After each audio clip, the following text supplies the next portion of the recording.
I'm Greg Hunter. Welcome to USAWatchdog.com. With us a return trip. This was the last cover of the Solari report talking about the rise of China. I'm kind of giving it away. It's Catherine Austin Fitz who does this, and the website at Solari.com. I always say this, her site's better than mine.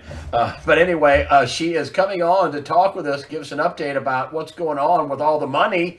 And we're going to talk about some of the missing money and in the media and how they pulled a real game on Dr. Mark Skidmore and everybody else and all of us watching this, trying to make us think that it was all phony. But I want to start, well, first of all, Catherine, thanks for joining us today on USAWatchdog.com.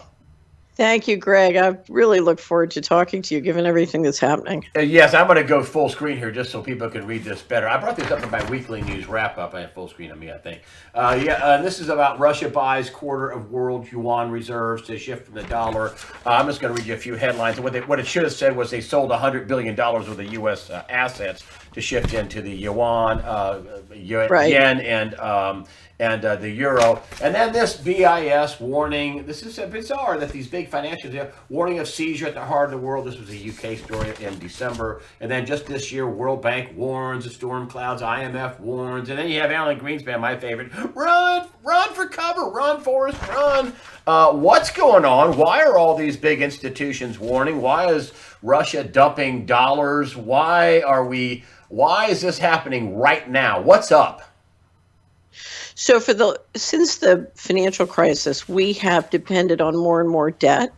So we've expanded the debt dramatically, particularly in the emerging markets, to keep globalization going. Globalization has really depended on significant infusions of debt. Now the U.S. is bringing their money back, reshoring, and you see tremendous amounts of friction in the global economy. The local firms are pushing back against the multinationals, so massive amounts of friction, a rebalancing with China, and the U.S. is putting on more and more aggressive tactics to try and basically protect the dollar, while Russia, China, lots of countries are creating the liquidity mechanisms they need to go around the dollar. So you have a lot more tension, fighting, and friction in the economy at the same time that everybody needs more money to cover the debt. And so you really are moving into what is probably going to be a recession, both in the United States and globally. You know, the U.S. has been relatively strong as that money comes back in.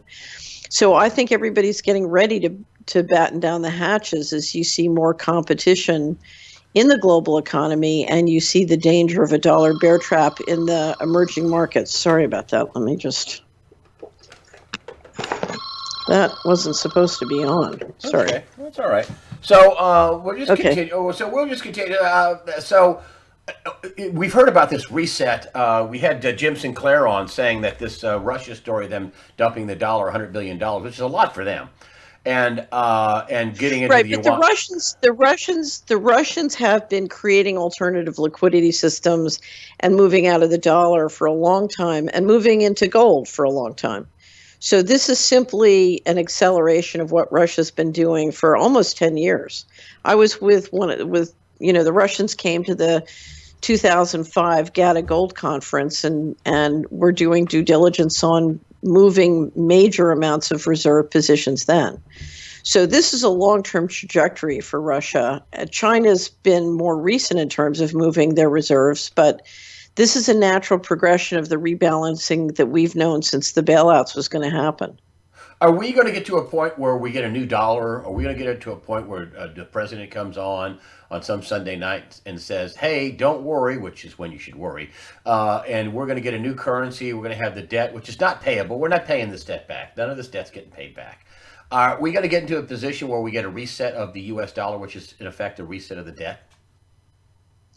Well, there are many different things that could happen. I think it's impossible to say. Right now, if you look at what's been happening with the changes in the infrastructure of the federal financial system, we're watching very big moves to completely re-engineer how the federal government implements and handles transactions. And the question is, once the bankers have that in place, what are they going to do and how are they going to do it? I mean, make no mistake about it, there's no reason for the federal government to default or monkey with any debt because they can literally print the currency. The question is, how do they make sure that whatever they're printing really holds any kind of store of value. And I think the reason you're seeing them re-engineer the federal bureaucracy and financial transactions infrastructure is because they want a much greater and tighter control of that infrastructure when they do whatever they do, including just continuing to debase the currency. They could do this entirely just by debasing the currency in theory. So you don't think there's going to be some big, Sinclair says we're going to have a succession of resets. That's not just going to be one big one. It's going to be the one with the Russian thing was the beginning of the first one. Other people are saying that the reset they're saying the reset is happening right now as well. That's what you're saying. Basically, we're getting a reset. Well, but right now. we've been having an evolutionary reset for 20 plus years, I would say. But I think Jim's probably right that if you are going to reset, you're going to do a sequential step function. I think the important thing is not what happens in terms of how they adjust the currency, because the currency is losing market share pretty steadily, and that's part of the concern is if you look at what the Chinese and Russians are doing now, it's not as big as it may sound, but if you look at the mechanisms they're putting into place, the numbers could get very big as they sort of go up that S-curve function of making that change. But I would say the thing to focus on is not worrying about what's going to happen to the currency. What is important is what is happening to how the infrastructure of the U.S. government and its legal infrastructure is being re-engineered. Because what we're watching with FASB 56 is essentially a coup. So now we've had a financial coup. Now we're watching a legal coup to consolidate that financial coup.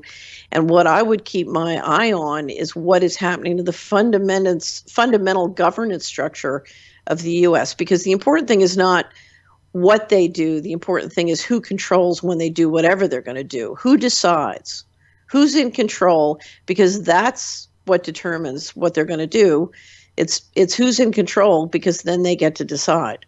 So I would right now, the number one thing, if I was an investor invested with a big treasury position or any stocks that are highly dependent on the U.S. federal government or mortgage securities highly dependent on the U.S. federal government, I would want to understand who controls and how are they controlling, because now we've created a mechanism for them to control entirely in secret and create policies entirely in secret, completely including around the back of the U.S. president.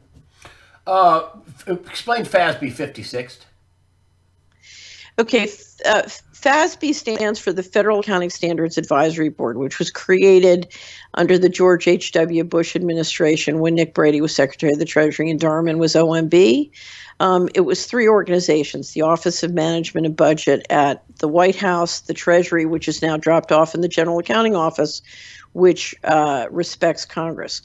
We've had a process that you've covered very well and deeply, Greg, for several years, where what has come to the fore is there's $21 trillion of undocumentable adjustments at the federal government, the so-called missing money. And we've seen all sorts of games with the government playing games, refusing to answer legitimate questions about that 21 trillion, taking the documents down on the website. Then when they discovered that we already had them, putting them back up, producing statements that are supposed to explain the 21 trillion when every number in it is redacted, saying, don't worry about the problem, we're going to do an audit. Then, oh, well, I guess we failed the audit, even though we spent almost $1 billion on doing the audit. So there's been a whole progression of the government doing the dance and the shuffle on their refusal to obey to the constitutional provisions on and the financial management laws about, for example, producing audited financial statements. So the question was, how do they deal with this once and for all? My guess is you probably saw some of the leadership at Treasury, whether it's Brady, Rubin, Summers, sit down. Wouldn't surprise if they pulled Volcker in as well, and say, okay, how are we going to fix this once and for all? And the decision was to produce a statement from the Federal Accounting Standards Advisory Board, a private group of accounting experts who advise the government, to come up with a policy that authorizes the federal government, in complete defiance of the Constitution, in complete defiance of the financial management laws, to basically move certain things behind secret books. So the federal government, including all the covered agencies and up to, I think it's 156 related agencies, are now permitted to keep secret books, and we're not allowed to know who makes those decisions, by what process they make it. All we know is they can have secret books, which means that the books we see are, frankly, totally meaningless. And that's Now, that's FASB 56. FASB 56 is that ruling? Is that recommendation to the government? right. FASB 56. So let me suggest, because I think it's very important for investors to understand the real legal detail on this.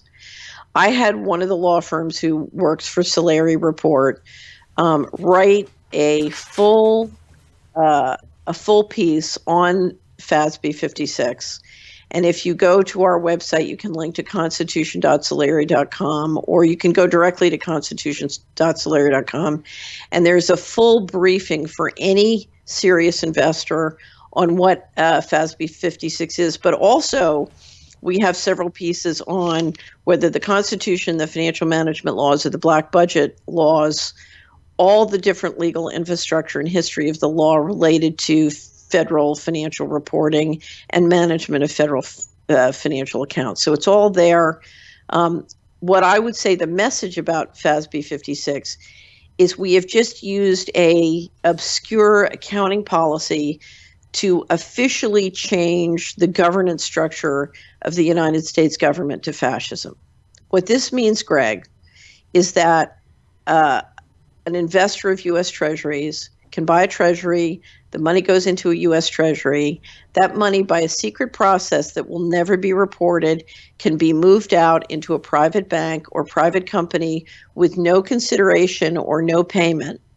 And those assets can be transferred out of the back door. Literally, as a technical matter, I would argue that the U.S. government has now become a marketing shell for securities, and it's a tax collector and a securities marketing shell. And for all we know, the assets that investors are financing have been transferred out the back door. It's piratization by the just do it method. And as I told you, I said to someone the other day, I said, what is it about secret money for secret private armies that you don't understand? Now let's look at the timing on this. We had Mattis and Kelly use their formidable gravitas and credibility to persuade Congress to give and the public to support massive increases in DOD appropriations. As soon as those appropriations are done, Mattis, who opposed mercenary armies, basically is out. Kelly's out. The person at OMB who engineered FASB 56 is suddenly moved into the chief of staff position. And what's the next thing to happen? Blackwater puts out an ad said, Blackwater is coming. Now, what does this mean? It means you have a backdoor into the U.S. Treasury, and now every mercenary private company worth its salt is generating proposals on how this money can pay them to do something that will generate profits for private corporations, which will generate massive new campaign contributions. So the game can continue through the back door. That's what this means. Oh man! So basically, Congress and Nancy Pelosi and Congress has the purse strings and all this, and bills have to be ratified in the House and Senate and signed by the president for spending. That's all a show, is what you're saying. Yes. Which raises the question: why is Trump shutting down the government to get a wall? Because I don't think he needs to. I think the squabble over the wall is about several things, one of which is who controls the trade back and forth, both overt and covertly, on the southern border. With Trump having made what I clearly believe is a deal with the Bushies, this, control of that whole border situation, tight control, will mean you can move a lot out of the hands of New York and California into Texas and sort of the Bushy faction. So I think one thing is, we're talking about who controls those cash flows, and with the economy turning down, controlling those cash flows is more powerful than ever. So that's number one. But the second thing is I absolutely believe that a shutdown gives you the ability to get all the different corporate contractors running the different agencies now with FASB 56 in place to move in and take much tighter control and do re-engineering while the bureaucrats are either upset about not getting paid or staying at home. So I think you're moving, everything I see says the deep state is moving into radical re-engineering on the transactional platform of the US government. I think we ought to talk a little bit about what that looks like. But, we're coming into a period of serious change. And I think the question I have is who controls, and what the message of FASB 56 or any of the deep state moves that you're watching is. This is being controlled very tightly from behind, and it's very much the banking and private interests we've seen all along. What about? I just want to come back. What about Trump getting out of the TPP, the Trans-Pacific Partnership, getting out of the Paris Climate Accord? Calling the Iran deal, which was never signed. That's a fact. It was never signed. Right. It was a bunch of fraud. Plane loads, according to Dave Jant and his sources, which are pretty high. Plane loads of pallets of money going into Iran. Bribes taken, according to Iranian top advisor who put it on the world Twitter record. We're going to expose the people that took bribes. What about him getting out of all that? Isn't that something good? Well, I think Trump has done a much better job than I ever expected of keeping his promises. And there's no doubt that he has been leading a reshoring of, a re-engineering of the model the way we've talked about. And I do think there was serious disagreement within the leadership about whether we should keep globalization going or reshore capital and rebuild what I would call sort of the Fortress America plan. So I think he has done a good job of trying to do that. He's trying to get the global policeman role back into something that is financially sound. So that's what the squabble about China is with. That's what the squabble with the Europeans about their contribution to NATO is about. So yes, I think he's tried to keep his campaign contributions, and yes, he's led the effort to rebuild North Americans and to basically reverse globalization, which is a huge change in policy. So I'm not trying to say that Trump is no different than, what Clinton or the Clintonistas would have done. I think he clearly is. So, but the other hand is we cannot, as a society, Greg, depend on a person who goes into a Washington machinery to change anything. I mean, if you look at how the federal government works, the president is not in control. You have a machinery. It's very much. I would point out to everybody that the Secret Service guns historically turn out and they also turn in. And we've seen, reports of the Trump helicopter when Trump's family is in it, suddenly the motor is going out. There's been very strange stuff. There's only so much that one person can do.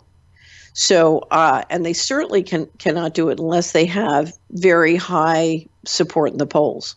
And Trump doesn't have that kind of support in the polls. So Thank expecting you, mainstream Trump. Media. Thank you, right. mainstream media. So right. So expect, and I have to say, in terms of dirty tricks being played or dirty media being played, Trump has endured the worst I've ever read of or seen or heard of a president enduring. So yeah, and you can again thank mainstream media, but the mainstream propaganda. If you look, right. If you look at what has to happen in this country, Greg, if we're going to get change, then it's going to have to come from the bottom up too. You can't vote somebody into a machinery, which is, that machinery is paid to engineer central control. It's not paid to engineer decentralization, and there's no support in Washington on either side of the aisle for decentralization. So if the middle class, or the American people want to get political leverage, we're going to have to take those steps to get that political leverage on our own, and that would support Trump in doing more of what I think he'd like to do. The border wall, which has been a huge, like to your point, it's more about control.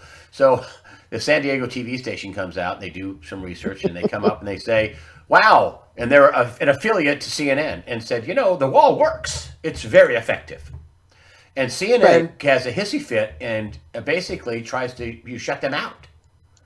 and it's all over the media and all over the news. I mean, this is people are have a hard time believing that that's somebody like CNN or NBC News or CBS, all of them. Would act as a propaganda machine, but they indeed do. And I used to work in their houses, at least two of them, maybe CNN. They are acting as propaganda machines. I mean, when I was there, just when I was leaving, we're going to start calling people undocumented. What the hell is undocumented? What undocumented? These are illegal aliens. So I worked in Washington. Yeah. And when you work in Washington, there are two conversations. You were assistant, just so people know, you were assistant housing director. You managed a $300 billion portfolio. You had, tons of people working for you. So there you go. So you were in the Bush administration. My position was a money position. So I'd been a partner at a Wall Street firm. The person who ran my firm was then Secretary of the Treasury. I was running the largest mortgage operation. And one of the things you realize in Washington is you have two conversations. One conversation is about how we're going to whack up the money. So it's all organized around the budget and the financial statements, who's going to get what money and how are we going to run the money? How are we going to allocate resources? Then the other conversation is really a distraction. It's yada, yada, yada, yada about great policy issues of the day, blah, blah, blah, blah. And by and large, it has nothing to do with how you're whacking up the money. So fight over the wall is over several things, but it's about people whacking up the money, whether it's the legal money or the illegal money. It's about who makes the money, but you can't say that. You can't say publicly what the real fight is about. And that's why I pay very little attention to I call it the shriekometer. I pay very little attention to all of that because I just follow the money. That's why I started publishing the Solari report. Whoever thought I would be in the media business, but I said, whether you're running a family household and a family budget or you're running $1 billion portfolio, Greg, you need to know how the money works. You need to follow the money.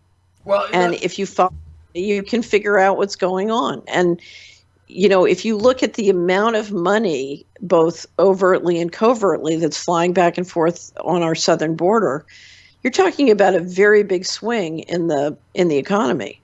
Yeah, and that's who controls. This is about who controls that commerce back and forth. And we've had shell companies by China and Canada and in Mexico, and it's unbelievable. This week I was preparing my money and markets commentary, and I went to do some reading on the act they passed in 2006, the Secure Fence Act.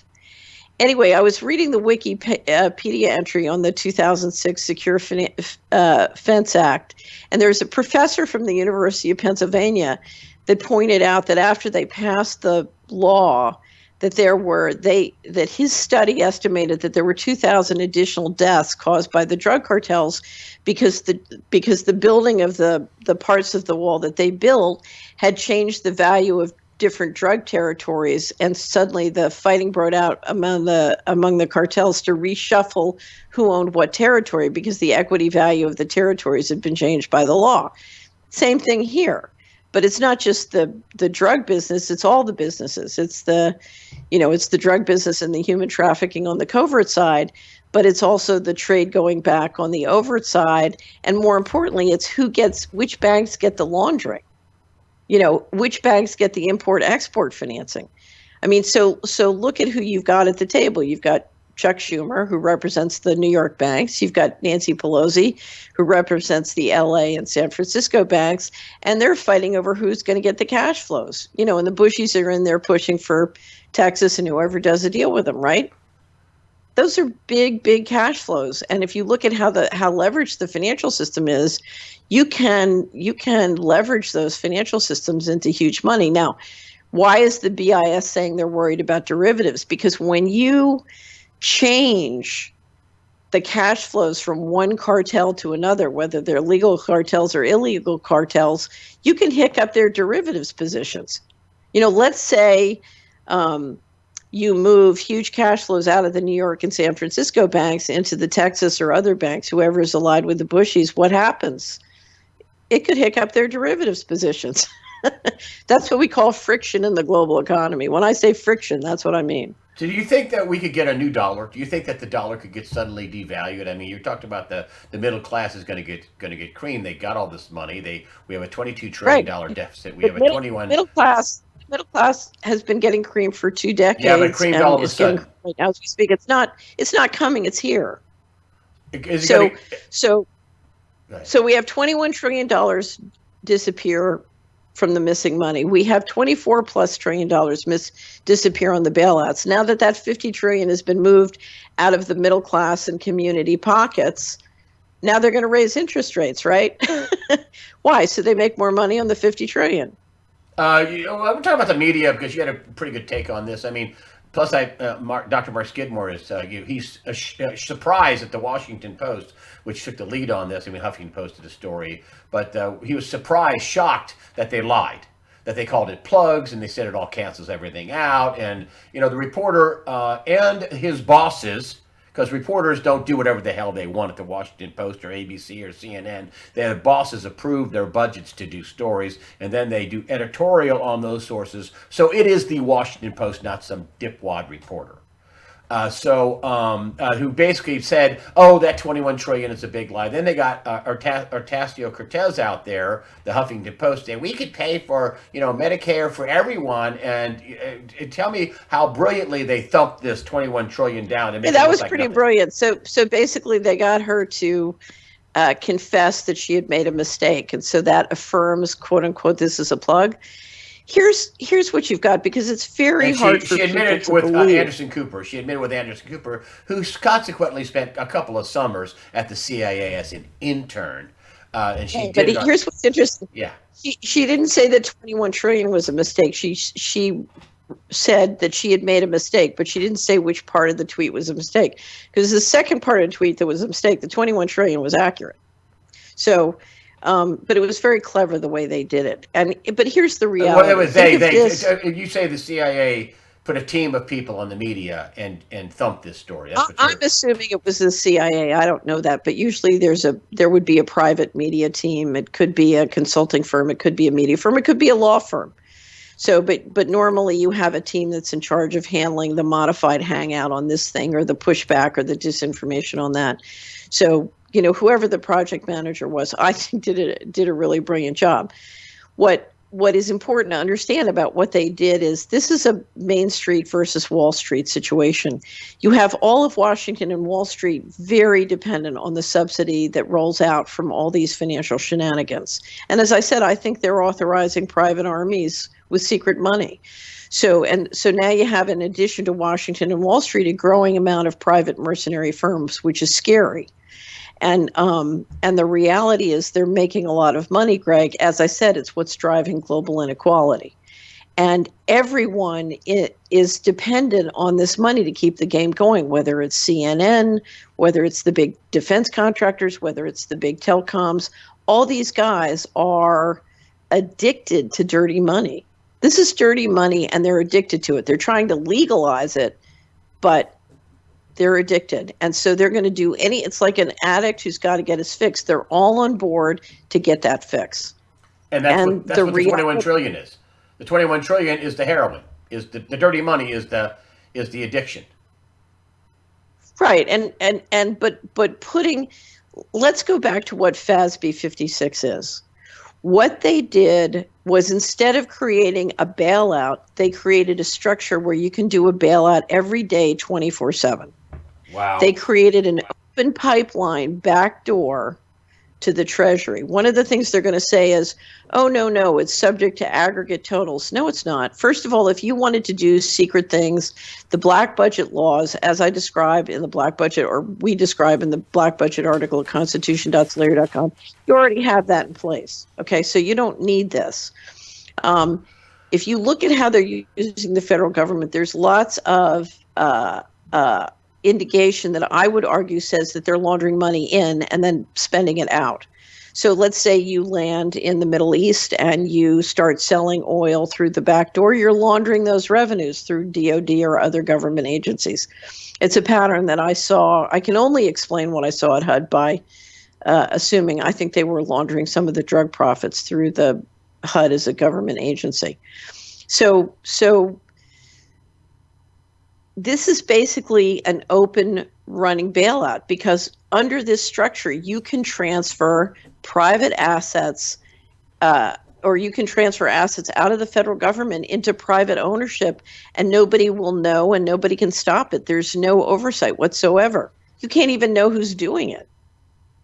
I'm telling you, they just took the United States government, they just changed the governance model by accounting policy to a fascist government. And if you're an investor, you don't know who owns those assets, and there's no evidence to suggest that you do. If the law says you have to produce audited financial statements and you refuse to do so for 20 years, and then, when somebody calls you on to proceed to change the accounting laws on the theory that you can just now run secret books for all the agencies and over 100 related entities. I mean, when I saw that, Greg, I'll never forget when Enron first happened, and I thought Enron was laundering the money they were pulling out of HUD at the time, which is why I was researching Enron. After Enron blew up, the Cayman Islands came out did a press conference and said, we'd be delighted to help the Department of Justice research what Enron was doing in the Cayman Islands. Enron had 700 subsidiaries in the Cayman Islands, and they said, but as of yet, the Department of Justice has not asked for help or cooperation. In other words, the Department of Justice hadn't tried to assert any jurisdiction over the money or over the documentations or learn what was going on. And my question at this point, given what I've just seen, if you really dive in and look at the detail on FASB 56, is were those 700 subsidiaries really owned by the U.S. government? And when you look at the way the Clintons, and everybody in Washington knows it's a total fraud. I mean, they just had a Senate hearing a few weeks ago. If you look at the offshore system run by the Brits, so there's a wonderful new documentary called The Spider's Web. While the money started going missing, the amount of money in the offshore havens exploded by approximately the same. My estimates show it was approximately the same amount. So as money is disappearing from the U.S. government, the money in the havens is exploding in amounts. Okay, now I think one of the reasons the Brits went forward with Brexit is they wanted to protect that offshore haven system from the meddling or interference or regulation of the European Central Bank and the EU. They didn't want to give up their operation. They didn't want to give up their VIG. Well, but you have major derivatives positions and major resources being managed through that offshore haven, which I think includes a lot of the money that's been disappearing from the U.S. government, or certainly was disappeared through HUD and the pump and dump of the housing market. So the question is, if you're taking the U.S. government books dark, and we already have the offshore havens dark, what in the world's going on? Now, clearly, to me, what's important is we are being told by the politicians the pensions are underfunded. There's no money to fund the pensions. There's no money for healthcare. There's no money for all these things. The reality is, well, if you say there's no money, but you refuse to produce audited financial statements for the last 20 years, and we have undocumentable adjustments that are many thousands of multiples more than what would be considered immaterial, I say not acceptable. Time for an audit. And not just an audit of the U.S. government, a real audit, but an audit of the Federal Reserve. Greg, if I came to you, let's say Dr. Skidmore uses a wonderful example of a church. If you came to the church business meeting and the church had a budget of $500,000 and the pastor got up and said, we have undocumentable adjustments of $5 million and or $50 million, and I can't give you financial statements, and it appears we're missing $5 million from last year, what would you say? Yeah. You wouldn't say, well, make sure you don't do it next year. You would say, no, I want you to go find that $5 million. Right? Same thing with the 21 missing $1 trillion. Where is it? Right. Well, if there's no money for the pension funds, if the pension funds are going to be unfunded, if healthcare is going to be unfunded, if infrastructure is going to be unfunded, then I want to know, what was that 21 trillion and where did it go? Do we end up getting a new dollar out of this? Do they come up someday and say, hey, listen, but we have a new dollar. We're going to get rid of the Fed Reserve. Does that happen someday? Is that what the reset looks like? I mean, everybody's talking about this reset. I mean, the IMF has talked about it. Everybody's talked about this. What does the reset look like? So what I'm going to tell you is that's irrelevant. That's a relevant question, and here's why. If you are in a system where a secret group of people can do whatever they want, whenever they want, including, burn you out of your house or take your assets whenever they want, there are no property rights, and you're in a slavery system. So this is far bigger than will there be a dollar or will gold go up in price, because we're creating a governance structure that says they can come and steal your assets whenever they want. I remember when I was involved in the, really focused on the gold markets, the group at GATA wrote a letter to the Treasury saying, do you reserve the right to seize gold? And they came back with a reply on stationery saying, we reserve the right to seize all your assets. So this is not about what will the dollar look like. This is about whether or not you will be allowed to own private assets. That's how big this is. That's why, if you go to constitution.solari.com, you'll see a picture of George Washington with a big kiss on his forehead. Our wrap up in the second quarter of 2016 was enforce the Constitution or you can kiss your money goodbye. So my question is, will you be allowed to have assets when this is all over? Because that's what we're doing here. We're changing the legal and governance structure to say, we reserve the right to not only debase your private property, but to siphon it or take it. I mean, if you look at the cover of our 2018 annual wrap-up, which we'll publish next month, and we're publishing the audios now throughout the month, but you can see it if you come to hudmissingmoney.solari.com or you come to solari.com, you can see it on the cover. If you look at what that says is you're putting money into the system and then that money is disappearing out the back door while you are on the hook for it. Make no mistake about it, Greg. If I put real money in a pension fund and I get an IOU from the Treasury back, I've just translated an asset into a liability because now I'm on the hook for that Treasury, but the asset's gone out the back door. I want to cut it there. I want to give you a little plug here for your coming up, your next Solari report, which is pretty fabulous. This is what it looks like. And you talk about the real game of missing money, and we'll go through the game of missing money, which is awful actually for little people like me that have to depend on the dollar working, my bank working, my car title being my car, my house title being my house. For the little guy who has got a pension, which I don't really have one, but for the little guy, having a pension or a 401k plan, they're going to get creamed, is what you're saying.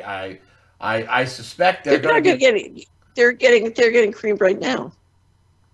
It's not going to. We're getting creamed right now. What does the little guy do? What does the little guy do? Do you get out of paper? Do you buy gold? Well, here's the first. What do you do? The first thing you've got to do is you've got to understand what's going on. Okay, because knowledge is power. So the first thing you need is good intelligence, and that's why I'm doing the annual wrap up this way, Greg. What I said is investors, big and small, and households. I don't mean just investment of your money, but investment of your time. You need an accurate map of what's happening. And the goal of the 2018 annual wrap-up is to bring all the information together in one place so you can understand and make an assessment, because everybody's different. Everybody's different in terms of what you're doing with your household, what you're doing with your time, what you're doing for your career, what you're doing for your money. And you need a good map of what's going so that you can assess all the different aspects for you. So my goal was to bring it into one place. And then you need to decide how you're going to build resiliency to protect yourself from the changes. The danger, of course, is that the value of our assets get inflated or deflated away, depending on which scenarios you think are going to happen. But the other thing is we have to, if we want to preserve both the culture and the governance structure that we have in America, now's the time where we're going to have to do something. There's plenty of things we can do, but we're not going to be able to sit around and passively depend on some guy we vote for president. The president cannot fix this. we need to fix this. If you give the president a supermajority and you give Congress a supermajority of saying we want this fixed, forget this fight between Republican and Democrats. What I've said to everybody is if you all would just collaborate on running the money clean, we could hate each other rich instead of hating each other poor. This is Main Street versus Wall Street. This is honest books versus dirty books. If you want the United States in 10 years to resemble anything like what it looked like 20 years ago, you're going to have to do it, and there's no one else who can do it. But you have to first get the intelligence so you know what's happening, and then you have to decide of the thousands of different things you can do, what do you want to do? With that, we are going to call to it now. You're going to come back. You're going to put this out in next month or something? And so you're going to come on and talk about this, right? Huh? Yeah, so we're publishing it now. We publish it in 4 segments through the month. There's a special website dedicated to all of this so that you can access now, but we continue to put content throughout the month, and then we'll produce the PDF and the hard copy next month. So yeah. So when it's soup, you're going to come back and say, okay, we've published it all. Here it is. And then there's a hard. I know I just have the cover art of your magazine, which I printed off your thing because it's not finished yet, and it'll come in like this. So you'll have something sweet, something tactile you can hold on to. Well, only if you.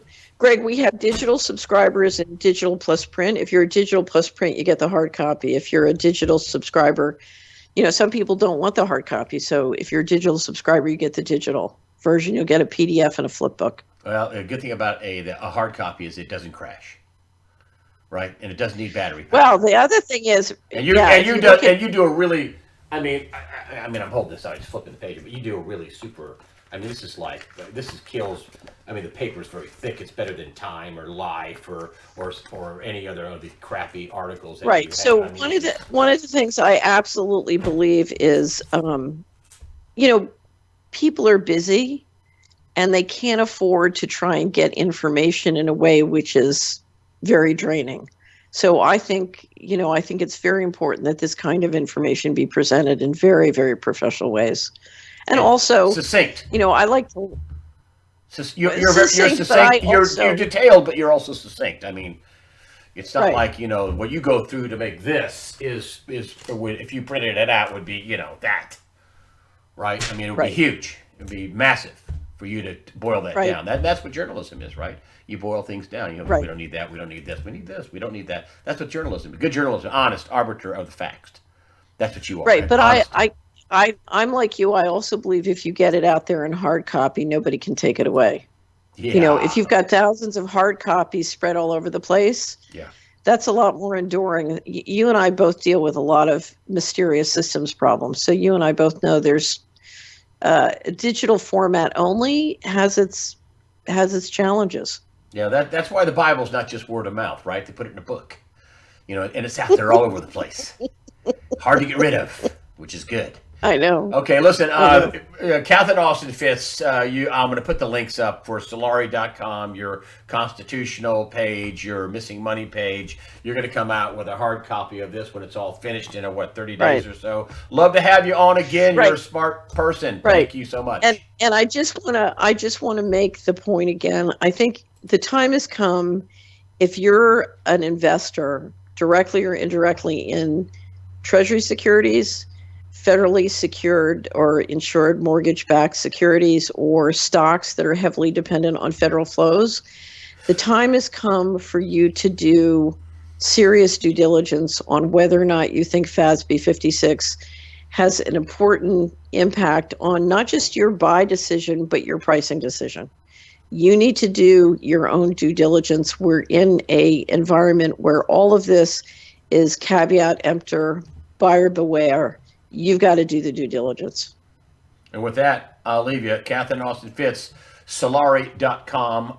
Catherine Austin Fitts is the publisher and creator of the Solari Report. Catherine Austin Fitts, thank you for joining us today on USAWatchdog.com. Thanks, Greg. Have a great day.